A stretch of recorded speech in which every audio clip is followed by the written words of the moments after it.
Bulldozer justice पर supreme court ने ये साफ कहा है कि कोई भी आरोपी हो लेकिन उसका घर गिराने का अधिकार किसी को नहीं है।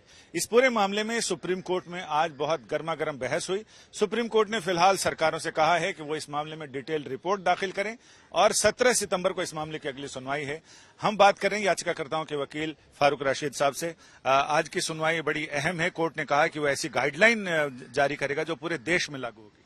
जी, आज सुप्रीम कोर्ट ने बड़ा स्ट्रांग व्यू लिया है और हम लोगों से सजेशन मांगा है कि आप लोग सजेशन दीजिए हफ्ते भर के अंदर दोनों पार्टी से कि डेमोलेशन कैसे किया जाए। इवन अगर वो इलीगल कंस्ट्रक्शन है जिसमें कानून का पूरा पालन हो, उनको नोटिस दिया जाए, टाइम फ्रेम दिया जाए उनको रिप्लाई देने का, उसके बाद ऑर्डर पास हो, उसके बाद अगर इलीगल कंस्ट्रक्शन हो तो उनको घर गिराने का, खाली करने का पूरा टाइम दिया जाए। ये नहीं कि एफआईआर होती है, अगले दिन बुलडोजर चला जाता है और घर गिरा देता है।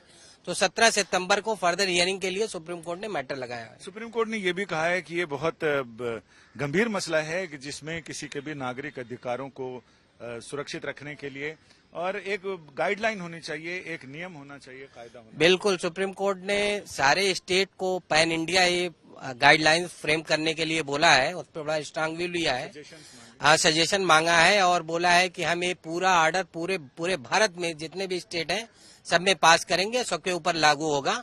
जो उनका म्युनिसिपल लॉ है वो काम करेगा, बट ये गाइडलाइंस इनको फॉलो करनी पड़ेगी। उत्तर प्रदेश से शुरू हुआ ये बुलडोजर जस्टिस फिर कई स्टेट में गया और ये कहा जा रहा है कि राजस्थान में जो घटना हुई है जिसमें एक बच्चे ने स्कूल में कुछ अपराध किया, उसकी सजा उसके परिवार को दी गई। उसके परिवार को नहीं दी गई, वो टेनेंट था, मकान मालिक जो कि अक्यूज भी नहीं था, उसका घर गिरा दिया सेम डे।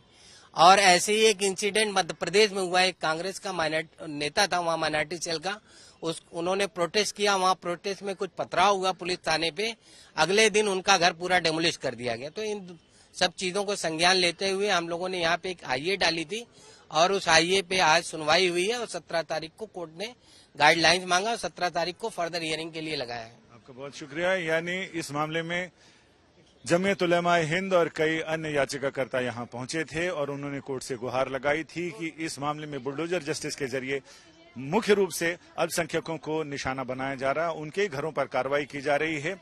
सॉलिसिटर जनरल ने ये कहा कि ये कार्रवाइयां सिर्फ इसलिए नहीं हो रही कि कोई अक्यूज है, किसी ने अपराध किया है, बल्कि इसलिए क्योंकि उन्होंने जमीन पर अवैध कब्जा कर रखा है या अवैध निर्माण कर रखा है, जिनके बारे में सरकार और म्युनिसिपल अथॉरिटीज ने उनको पर्याप्त सूचनाएं दी हैं, नोटिस भेजे हैं।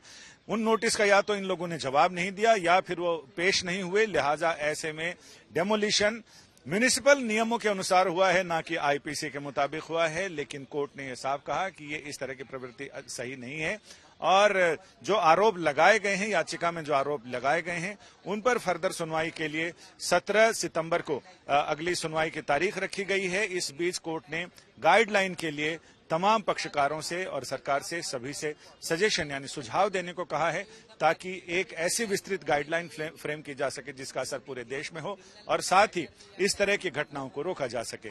कैमरामैन अशोक भनोट के साथ संजय शर्मा।